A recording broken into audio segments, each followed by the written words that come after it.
It was 1996, and I happened to be at the MS Swaminathan Foundation in Chennai. In that conference, I still recall the then Vice President of the World Bank looking after sustainable development. He made a presentation. In that presentation, he said that in the next 20 years, which is 2015, the number of people who will be migrating from the rural to the urban areas in India will be equal to twice the combined population of UK, France, and Germany. The combined population of UK, France, and Germany is 200 million then and even now. So the World Bank had predicted that 400 million people will be migrating from the rural to the urban areas in India by the year 2015. Now we are in 2015. I always thought that this was a kind of a warning for us, an alert message sounded to us, that you need to be watchful of this kind of a massive translocation of population that's going to take place. But then I eventually realized that it was not a warning to us, they were telling us, it was a dictate to us, they were telling us that you have to do it by the year 2015. If you look at the 2008 World Development Report subsequently, you realize that the World Bank says that you haven't done the job that you were supposed to do. So now you hasten the process.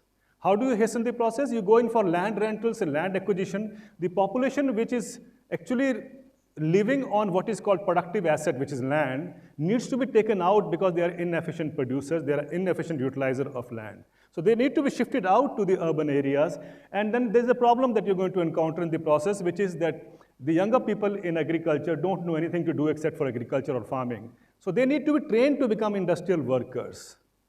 For that, the World Bank suggested you need to set up a network of training institutes across the country. Ladies and gentlemen, in the next budget in 2009, the then finance minister actually made allocation for setting up 1,000 ITIs.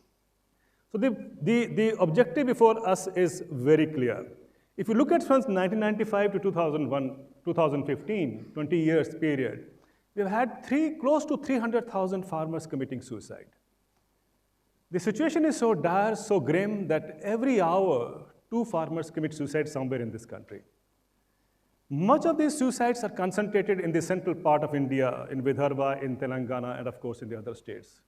It is generally believed that these farmers are committing suicide because they are not efficient, A, they are not using technology, B, and they are not trying to become globally competitive. But if you try to look at each of these factors separately, you realize that these are not the reasons why farmers are committing suicide. In the last few days, you have seen at least 150 farmers committing suicide just because of unseasonal rains, a little bit of hailstorm, and so on. Now that tells us that how precarious the situation is, how fragile the farming economy is, that for any small kind of aberration, farmers are forced to commit suicide.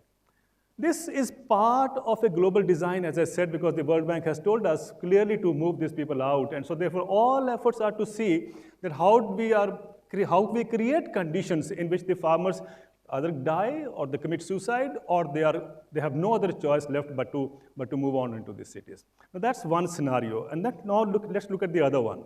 I remember some decades back when the Nobel laureate Norman Borlaug, in one of his travels to India, and I used to often travel with him whenever he would come to India, and he narrated me a story. He narrated me an incident. He said that in Poland, in those days, in Poland, a leader had emerged leading the workers' solidarity movement, Lech Walesa. And he said the Nobel Committee decided to see whether he deserves a Nobel Prize or not. So they put up a small team under Norman Borlaug, which went to Poland to find out, to assess whether this man really deserves a Nobel Prize or not. The committee came and gave a report saying Lech Walesa does not deserve a Nobel Prize. And of course, you all know he got a Nobel Prize finally. I asked Borlaug, I said, why did you say that he doesn't deserve a Nobel Prize? He said, because when I went there, I realized what Walesa was talking about was cheaper food for the workers. He said, it's okay to give cheaper food for the workers, but what he forgot that there are millions of people who produce that food. Now, what will happen to them? That, I think, is the reason why he said, I thought he was not being fair to the country, he was not being fair to the entire population of the country, and so he doesn't deserve a Nobel Prize. But as I said earlier, politics, of course, is different. So he eventually got a Nobel Prize. Now that thinking, that mentality that, we have to keep the prices low, we have to keep the farmers have to subsidize the consumers as well as subsidize the industry, has gone on and on and on over the years. I remember in the early 90s, reading a report of the Commission for Agriculture Cost and Prices. The report, this is the body which, of course, as you all know, works out the minimum support price for farmers. Now, this report that I talk about, I'm talking about early 90s, it said very clearly that the CSEP is deliberately keeping the cotton prices low by 20%. It says very clearly in the report, they're keeping the prices low by 20% because they need to subsidize the textile industry. So in a way, let's be very clear, the industry has been subsidized by the farmers all these years. The farmers are actually a victim of this subsidization process that has gone on over the years in this country and also across the globe. Now, ladies and gentlemen, we are facing a situation where all efforts are to see that, farmers are bailed out, we got to see all kinds of efforts being made by farmers, right, their loans being written off and they're being given relief and compensation and so on, and we believe all is now well once all is distributed. But that's not the reality. Why is the Indian farmer committing suicide, or farmers all over the world also committing suicide?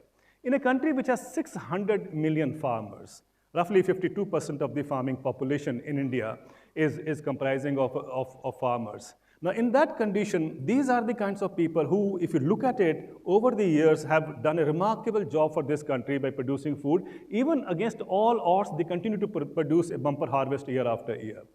These are the farmers who produce an economic wealth for the country, which is phenomenal. But that economic wealth has never been computed. They have never been actually remunerated for or been compensated for the kind of economic wealth they have produced for the country. Somehow we believe that that's their job, which they have to be done. But because we have to keep the prices low, we must ensure that the farmers do not get that higher price that they deserve. That's the reason that the UNTAD has come out with a report which says in 20 years, globally they have worked out that the output price or the farm price of agriculture or produce anywhere in the world has remained static.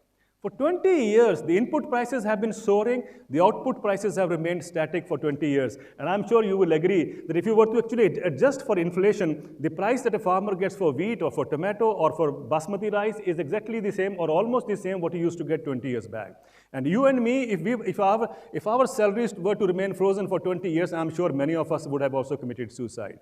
And the problem here is that we tend to believe that, because we provide more credit to the farmers, they should be able to utilize that money and then, of course, be economically viable.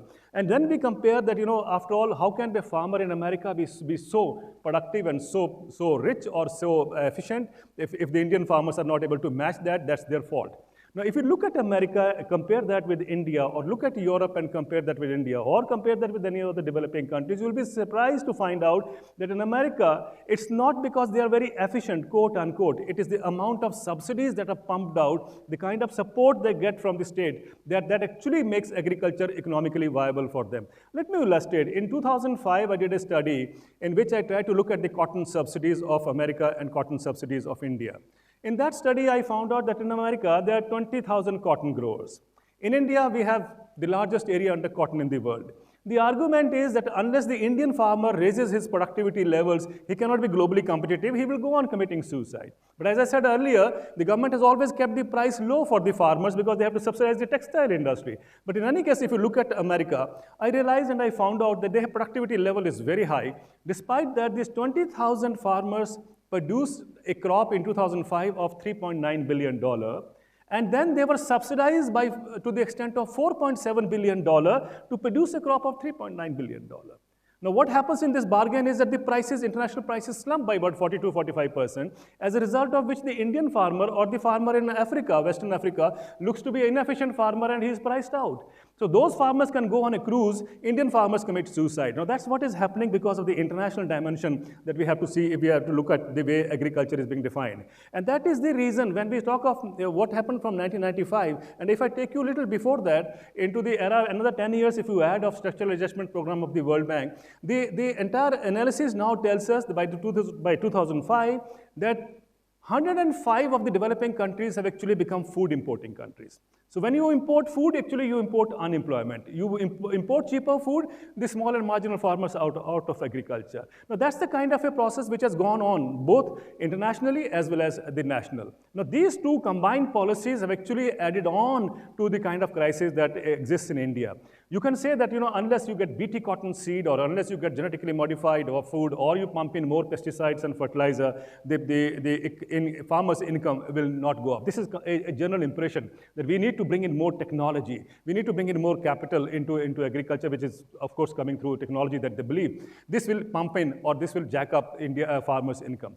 I just happened to look at the latest farmer suicides statistics in India and then compared with the kind of economic prices that they are getting. You'll be very surprised if you look at the two latest report of the Commission for Agriculture Cost and Prices and look at the spate of suicide that happened in the last 1 month, you'll be able to see the connection very, very clearly. In Uttar Pradesh, where more suicides have happened in the last 1 month, as you all know, the wheat is their major crop. In fact, this is the season for wheat. You will be surprised, the Commission for Agriculture Cost and Prices says that the total income, net income from 1 hectare of land, and the average land holding size in India is 1.3 hectares. So I presume the man who's owning 1 hectare of land is a predominant or is a majority farmer. In that 1 hectare of land, the income, net income is 11,000 rupees from cultivating wheat. Now, which means, if you were, wheat is a 6 months crop. If you were to divide it for, or let's say, see how much is the per month income that the farmer gets from 1 hectare of land, it is just 1,300 rupees. Now, or if I add the rice also, if rice is only 4,000 rupees that you earn per hectare. So if you combine both, you will have only 1,300 rupees is what the Uttar Pradesh farmer earns in a year. Now, if that is the kind of situation, if that is a situation where a daily wage earner is getting more than a poor farmer, and if you say, no, that may be true for Uttar Pradesh, let's look at Punjab or Haryana. In Punjab, the total income, net income from wheat and rice per year, that's the main cropping pattern, as you all know, is just 36,000 rupees. You divide by 12 to look at the monthly income of a farmer, average farmer in Punjab, you'll be surprised it is 3,079 rupees per month. Now, if this is the situation that we have created over these last 5-6 decades, I'm sure you'll agree, anyone in that situation would be vulnerable to committing suicide, would be willing to exit agriculture, quit agriculture and move on.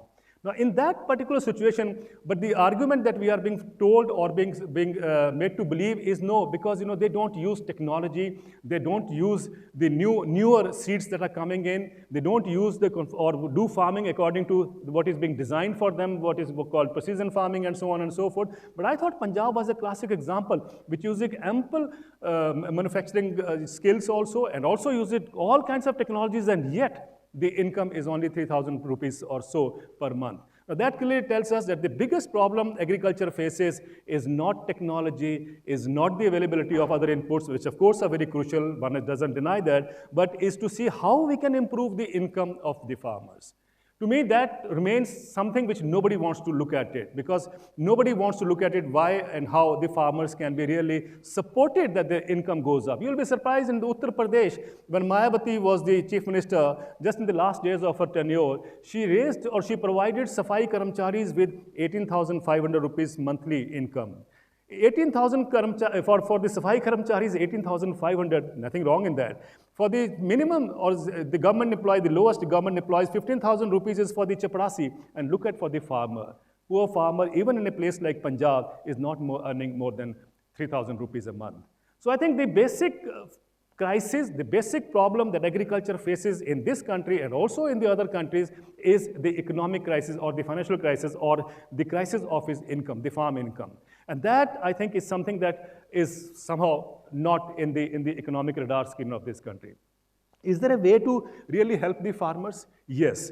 Of course, minimum support price, lots of people say that you get a guaranteed price that will help the farmers. But I think, in my understanding, the era for price policy has now moved on. It is now time to really put it in a cold bin. We now need to move on to what is called as price policy. A time has come when we need to provide farmers with a guaranteed income every month.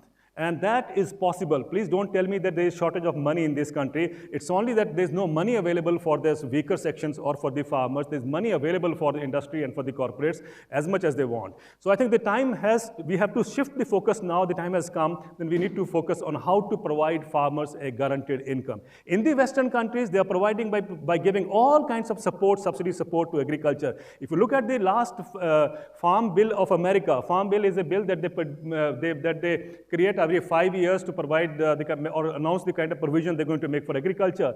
For the next 10 years, America is going to provide $1 trillion of subsidies for agriculture.